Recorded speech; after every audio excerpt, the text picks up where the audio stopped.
नमस्कार साथियों, जय हिंद। आप सभी को कैरियर क्लासेस के यूट्यूब चैनल में स्वागत है। तो साथियों, आज के इस वीडियो में हम सीटेट बीटेट अदर टेट के लिए जो है सीडीपी यानी कि बाल विकास या फिर कई मनोविज्ञान का जो है सेशन स्टार्ट कर दिए हैं। इससे पहले भी हम 2-3 वीडियो बना चुके हैं, लेकिन आज से हम नया तरीका से जो है हम सेशन स्टार्ट किए हैं। तो आज से सीडीपी का आपको फुल्ली तैयारी जो है कराने की गारंटी हम लेते हैं, सीटेट के लिए, बीटेट के लिए और अदर टेट के लिए। ठीक है, सीटेट मतलब CDP, math, EVS, Hindi, Sanskrit का भी नोट दिया जाएगा आप सभी को। तो इन सभी चीज़ों की तैयारी आपको फुल्ली करवाई जाएगी। अगर चैनल पर नए हैं तो चैनल को सब्सक्राइब कर लें। साथ में इस पर डीएलएड की भी तैयारी करवाई जाती है, DElEd first year second year की तैयारी। तो चलिए आज का सेशन हम स्टार्ट करते हैं सीडीपी का। सीडीपी पढ़ने से पहले हमें सीडीपी यानी कि चाइल्ड डेवलपमेंट एंड पेडागोजी पढ़ने से पहले हमें मनोविज्ञान को जानना पड़ेगा, क्योंकि इसका इतिहास मनोविज्ञान से जुड़ा हुआ है। सीडीपी मनोविज्ञान से जुड़ा हुआ है, उसी का पार्ट है। तो पहले मनोविज्ञान की उत्पत्ति जान लेना जरूरी है, इसका इतिहास जान लेना जरूरी है कि मनोविज्ञान की शुरुआत कैसे हुई, ये पहले किसका भाग था। तो इन सारी चीज़ों पर डिस्कशन कर लेते हैं। उसके बाद जो है बाल अध्ययन आंदोलन कब से कहाँ हुआ, उसका शुरुआत कब से हुआ, बाल विकास का शुरुआत कब से हुआ, इस पर बातें करेंगे इसके बाद। ठीक है, फिर उसके बाद सीडीपी के चैप्टर पर चलेंगे। सीडीपी के चैप्टर में सबसे पहला वृद्धि और विकास पढ़ेंगे, फिर उसके बाद उसका सिद्धांत पढ़ेंगे, बहुत सारा चैप्टर है। उसके बाद जो है अनुवांशिकता और वातावरण पढ़ेंगे, जो बहुत ही इम्पोर्टेंट चैप्टर है। सभी को हम एक एक करके हम पढ़ेंगे। तो चलिए आज का सेशन स्टार्ट करते हैं। सबसे पहला आप देख रहे हैं कि यहाँ पर दिया गया है कि मनोविज्ञान की उत्पत्ति यानी कि ओरिजिन्स ऑफ साइकोलॉजी।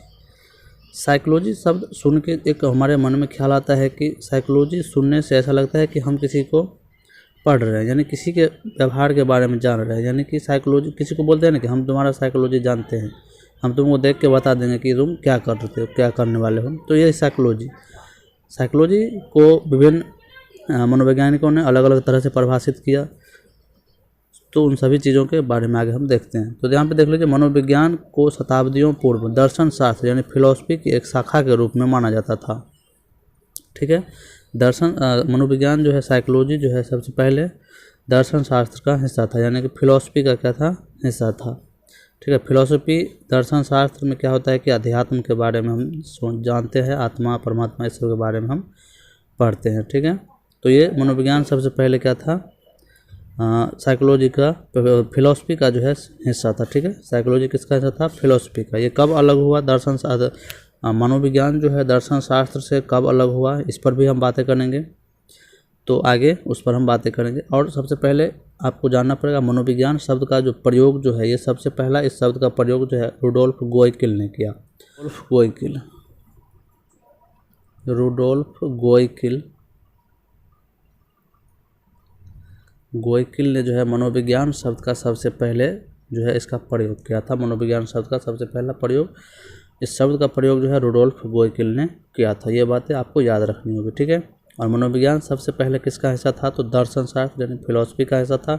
बहुत बार एग्जाम में आ चुका है, विभिन्न टीचिंग एग्जाम में आया हुआ है ये क्वेश्चन। ठीक है, और ये कब दर्शन शास्त्र से अलग हुआ ये हम आगे आपको बताएंगे। चलिए इसको हटा देते हैं। चलिए आगे देख लीजिए, मनोविज्ञान को स्वतंत्र विषय बनाने के लिए इसे परिभाषित करना क्या शुरू किया। बहुत से मनोवैज्ञानिक आए जो अब क्या किया, मनोविज्ञान को अलग विषय बनाने के लिए क्या किया, परिभाषित करना शुरू किया। तो सबसे पहले यहाँ पर देख लें, साइकोलॉजी शब्द की उत्पत्ति लैटिन भाषा कहिए या ग्रीक भाषा कहिए या यूनानी भाषा कहिए, एक ही होता है। ठीक है, लैटिन भाषा के दो शब्दों साइकी प्लस लोगोस से मिलकर हुई है। ठीक है, साइकी प्लस लोगोस से मिलकर हुई है, जिसमें साइकी का अर्थ होता है आत्मा का और लोगोस का अर्थ होता है अध्ययन, यानी अध्ययन करना, आत्मा का अध्ययन करना। यानी कि साइकी का अर्थ होता है आत्मा और लोगोस का अर्थ होता है अध्ययन। यानी इसको दो मनोवैज्ञानिकों ने परिभाषित किया था। ठीक है, एक इटली के पोम्पोनोजी जो है साइकी का अर्थ मन बताया था, और जो है इस साइकी का अर्थ आत्मा जो है ये अरस्तु बताए हुए थे। ठीक है, तो ये चीज़ याद रखिएगा, इसको दो मनोवैज्ञानिक ने परिभाषित किया था। ठीक है, साइकी का अर्थ होता है आत्मा तथा लोगोस का अर्थ होता है अध्ययन। ठीक है, ये लैटिन भाषा के दो शब्द यानी साइकी प्लस लोगोस से मिलके बना है। ठीक है, चलिए आगे देखते हैं। आगे यहाँ पर देख लीजिए, इस शब्द का जो है जो साइकी और लोगोस का इसका शाब्दिक अर्थ के आधार पर सर्वप्रथम प्लेटो, अरस्तु और डेकार्टे ने के द्वारा मनोविज्ञान को आत्मा का विज्ञान कहा गया, यानी साइंस ऑफ सोल कहा गया, यानी कि या फिर स्टडी ऑफ सोल कहिए, आत्मा का विज्ञान या फिर आत्मा का अध्ययन कहिए या फिर आत्मा का विज्ञान कहिए, एक ही बात है। तो इसको सबसे पहले कहने वाले कौन थे? प्लेटो, अरस्तु और डेकार्टे, ठीक है। तो अरस्तु ने जो है आत्मा का विज्ञान कहा था और ये सब जो है इनका समर्थक था, ठीक है।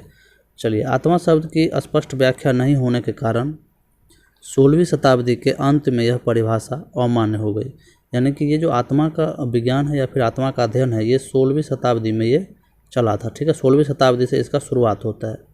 कब से? 16वीं शताब्दी से इसका शुरुआत होता है।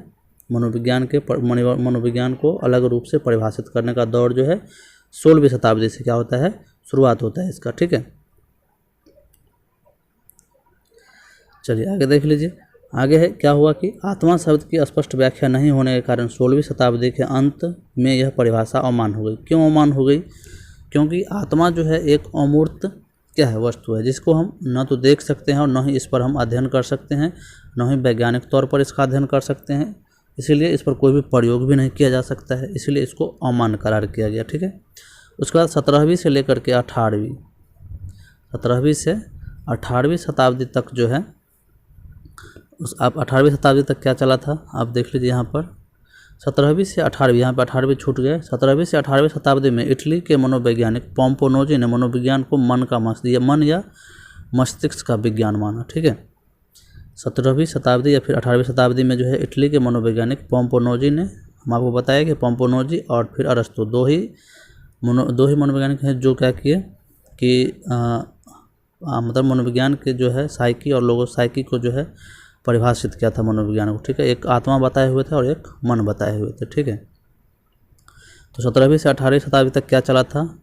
मतलब इटली के पोम्पोनोजी ने मनोविज्ञान को क्या बोला? मन या मस्तिष्क का विज्ञान माना। यह बाद में यह परिभाषा भी क्या हो गई? अमान्य। क्यों हो गई अमान्य? क्योंकि आपको पता है कि आत्मा और मन, ये आत्मा और मन जो है दोनों क्या है? एक ही चीज़ है। आत्मा और मन दोनों क्या है? अमूर्त वस्तु है, जिसको हम न तो देख सकते हैं और न ही इसको सुन सकते हैं। तो इसका जो है वैज्ञानिक अध्ययन जो है, वैज्ञानिक तरीका से अध्ययन, इसका ढंग से अध्ययन नहीं हो सकता है और जो है इस पर कोई भी प्रयोग नहीं हो सकता है, इसलिए मन को भी क्या किया गया? हटा दिया गया, ठीक है। और जो है लगभग ये मन जो है 1870 ईस्वी तक चला, ठीक है। मन जो है कब तक चला? मन जो है 1870 ईस्वी तक चला, ठीक है। चलिए, यानी कि 17वीं से 18वीं शताब्दी तो पूरा चला और 19वीं शताब्दी में भी लगभग 1870 तक जो है चला, ठीक है। अब 19वीं शताब्दी आया, ठीक है। 19वीं शताब्दी में विलियम वुंट जो है 19वीं शताब्दी में जो है बहुत बड़ा क्रांति लाए मनोविज्ञान के क्षेत्र में। क्या क्रांति लाए वो आगे देखते हैं। 19वीं शताब्दी में William Wundt, William James vibes और जेम्स सली आदि के द्वारा मनोविज्ञान को चेतना का विज्ञान माना गया। चेतना का विज्ञान माना गया। चेतना यहाँ पर अपूर्ण अर्थ होने के कारण यह परिभाषा भी अमान्य हो गई, यानी चेतना का मनोविज्ञान कहने वाले कौन थे? विलियम वुंट जो 1879 ईस्वी में जर्मनी के लिप्जिंग विश्वविद्यालय, अभी वर्तमान में इसका नाम जो है कार्ल मार्क्स विश्वविद्यालय है, ठीक है। इसमें जो है मनोविज्ञान की सबसे पहली प्रयोगशाला को स्थापित किए। इनका श्रेय किसको जाता है? मनोविज्ञान की प्रथम प्रयोगशाला खोलने का श्रेय विलियम वुंट को जाता है। कब खोले थे? 1879 ईस्वी में। चेतना भी जो है, चेतना जो है हमारी एक जागृत अवस्था है, जिसके द्वारा हम कुछ सोच सकते हैं, कुछ कर सकते हैं, कुछ निर्णय ले सकते हैं, एक तरह से चेतना। तो ये जो विलियम वुंट जो है चेतना के बारे में जो बताया, ये सिर्फ और सिर्फ जो है वर्तमान के बारे में बताया, यानी कि चेतना जो है दो तीन तरह, एक चेतन होता है, एक अचेतन होता है, अर्धचेतन होता है। तो ये सिर्फ और सिर्फ चेतन के बारे में बताया, अर्धचेतन और अचेतन के बारे में नहीं बताया, ठीक है। तो ये भी क्या हो गया कि अमान्य रह गया। तो चलिए आगे देखते हैं। आगे देख लीजिए, विलियम वुंट ने जर्मनी के लिप्जिंग शहर में जो लिप्जिंग विश्वविद्यालय में जो है क्या किए? 1879 ईस्वी में प्रथम मनोविज्ञान की प्रयोगशाला खोली। यानी कि स्थापित की। इसीलिए विलियम वुंट को प्रयोगात्मक मनोविज्ञान का जनक माना जाता है। क्या किया जाता है? प्रयोगात्मक मनोविज्ञान का जनक किसे माना जाता है? तो विलियम वुंट को माना जाता है। किसको? विलियम वुंट को। ठीक है, समझ गए इसको।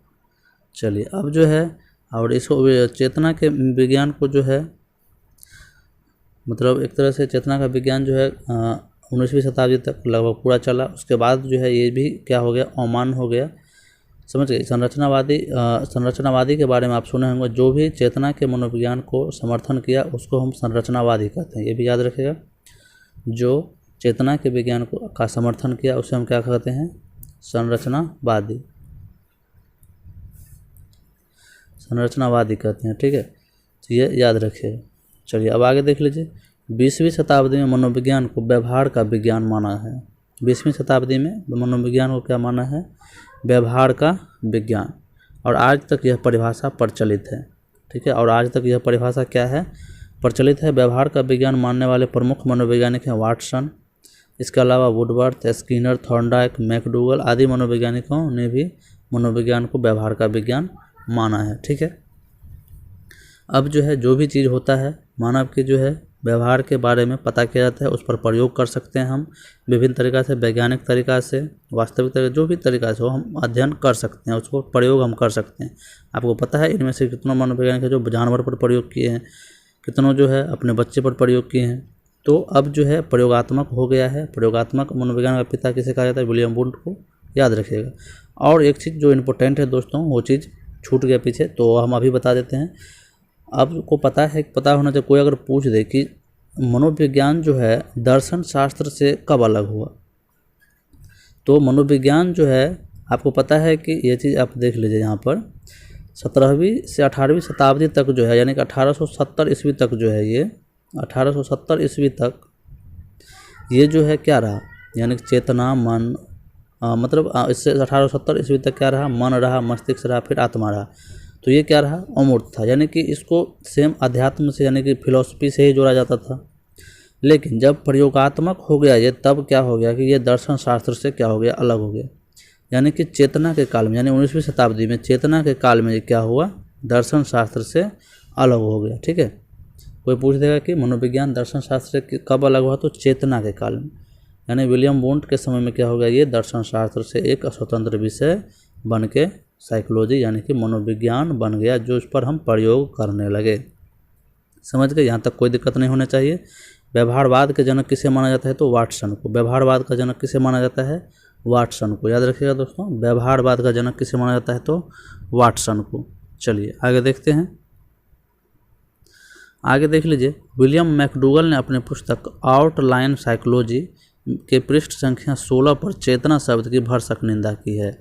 यानी कि चेतना के मनोविज्ञान को, चेतना के बारे में ये क्या किए? निंदा किए, मतलब उनमें दोष ये निकाले। ठीक है, ये कौन निकाले? तो ये विलियम मैकडूगल ने अपने पुस्तक आउटलाइन साइकोलॉजी में पृष्ठ संख्या 16 पर चेतना शब्द के बारे में जो है दोष बताए हुए हैं। ठीक है, मनोविज्ञान व्यवहार का शुद्ध विज्ञान है, ये वाटसन कहा है। व्यवहारवाद के जनक किसे माना जाता है? तो वाटसन को माना जाता है। वाटसन का एक बहुत फेमस कथन है कि तुम मुझे कोई भी बच्चा दे दो, मैं उसे वैसा बनाऊंगा जैसा मैं उसे बनाना चाहता हूँ। वाटसन। ठीक है, क्योंकि आपको जॉन लॉक के बारे में सुने होंगे। जॉन लॉक एग्जाम में पूछा गया है। जॉन लॉक ये बताते हैं कि बच्चा जो होता है क्या होता है? कोरी स्लेट होता है। क्या होता है? टेबुला रासा। टेबुला रासा, यानी कि टेबुला रासा क्या इसका मतलब होता है? कोरी स्लेट। बच्चा क्या होता है? एक कोरी स्लेट, उस पर हम कोई भी चीज़ लिख सकते हैं अपने अनुकूल। ठीक है, उसको हम जैसा बनाना चाहते हैं वैसा हम बना सकते हैं। इसी तर्ज पर वाटसन कहते हैं कि तुम मुझे कोई भी बच्चा दे दो, मैं उसे वैसा ही बनाऊंगा जैसा मैं चाहता हूँ। ठीक है, ये चीज़ें याद रखिएगा। ठीक है, चलिए अब आगे देखते हैं। आगे देख लीजिए। ये एक बहुत ही फेमस है। वुडवर्थ का कथन है कि मनोविज्ञान ने सर्वप्रथम अपनी आत्मा का त्याग किया। ठीक है, फर्स्ट साइकोलॉजी लॉस्ट हिज मतलब सोल, यानी कि इस तरह से। ठीक है, मनोविज्ञान ने सर्वप्रथम अपनी आत्मा का त्याग किया, फिर मन का त्याग किया, फिर चेतना त्याग किया, और आज मनोविज्ञान व्यवहार के विधि के रूप में स्वीकार करता है। ठीक है, ये चीज़ बहुत ही फेमस है। वुडवर्थ का कथन है मनोविज्ञान ने सर्वप्रथम क्या किया? अपनी आत्मा का त्याग किया, फिर मन का त्याग किया, और फिर चेतना का त्याग किया और आज जो है व्यवहार के विधि को स्वरूप में स्वीकार किया हुआ है। ठीक है, तो साइकोलॉजी के बारे में जान गए, साइकोलॉजी के इतिहास के बारे में जान गए दोस्तों। आपको इसमें बहुत ही इम्पोर्टेंट पॉइंट्स अभी हम बताए कि व्यवहारवाद के जनक कौन है, वाटसन, और जो है आपको चेतना का जो है निंदा कौन किया था, तो विलियम मैकडूगल, और प्रयोगात्मक मनोविज्ञान का पिता किसे कहते हैं, तो विलियम वुंट को। ठीक है, व्यवहारवाद का जनक कौन है, तो वाटसन। ठीक है, और मनोविज्ञान जो है दर्शन शास्त्र से कब अलग हुआ था, तो चेतना के काल में, क्योंकि चेतना के काल में प्रयोगशाला खुल गया था। 1879 ईस्वी में जो है मनोविज्ञान का प्रथम प्रयोगशाला किसने खोला था, विलियम वुंट ने। ये एग्जाम में पूछा जाता है तो याद रखिएगा, इसलिए प्रयोगात्मक मनोविज्ञान का पिता विलियम वुंट को बोला जाता है। ठीक है, चलिए तो आज के वीडियो में इतना ही। अगले वीडियो में दोस्तों हम लोग जो है अब बाल मनोविज्ञान का अध्ययन काल जो है कहाँ से स्टार्ट हुआ और उसका जो है आंदोलन कहाँ से स्टार्ट हुआ बाल अध्ययन का, उसके बाद जो है बाल विकास पर हम आएंगे। तो चलिए, अगर वीडियो अच्छा लगा होगा तो लाइक, सब्सक्राइब और शेयर जरूर करें। धन्यवाद।